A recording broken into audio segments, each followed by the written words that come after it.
रोज रात बहू माँ जी के पैर दबाती थी। सास बोली, इतना क्यों करती हो? बहू मुस्कुराई, आपने मेरे पति को जीवन दिया, मैं बस धन्यवाद कह रही हूँ। सास की आंखें नम हुई, गर्दन झुक गई। अगली रात बहू ने पूछा, माँ जी आज नहीं दबाऊं? सास बोली, बहू मैंने तुम्हारे पति को जीवन दिया था। रुकी, पर उसने मुझे 20 साल में एक बार भी पैर नहीं दबाए। कमरे में सन्नाटा छा गया। बहू के हाथ ठहर गए, पंखे की आवाज और दो औरतों की सांसें। बहू ने धीरे से कहा, तो आपने मेरा एहसान को भूल किया पर अपने बेटे का नहीं? सास चुप रही। बहू उठी, आंखों में पानी था पर आवाज बुलंद थी। मैं सिर्फ धन्यवाद दे रही थी, पर आज लगा मैं वो प्यार दे रही थी जो आपको मिलना चाहिए था और नहीं मिला। सास ने आंखें बंद कर ली।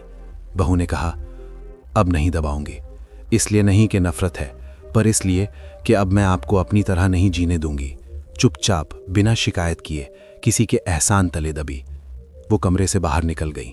सास उस रात बहुत देर तक जागती रही। सुबह बहू ने चाय रखी, आंखें नीची। सास बोली, कल से मेरे पैर नहीं दबाना। बहू ठिठकी। सास ने उसका हाथ पकड़ लिया। बेटी, अब मैं खुद अपने पैरों पर खड़ा होना सीखूंगी। 40 साल लग गए पर अब सीखूंगी। बहू ने सिर झुका लिया। उस दिन दोनों औरतें पहली बार बराबर थीं। कभी कभी धन्यवाद काफी नहीं होता, कभी कभी सबसे बड़ा धन्यवाद होता है किसी को अपने पैरों पर खड़ा करना।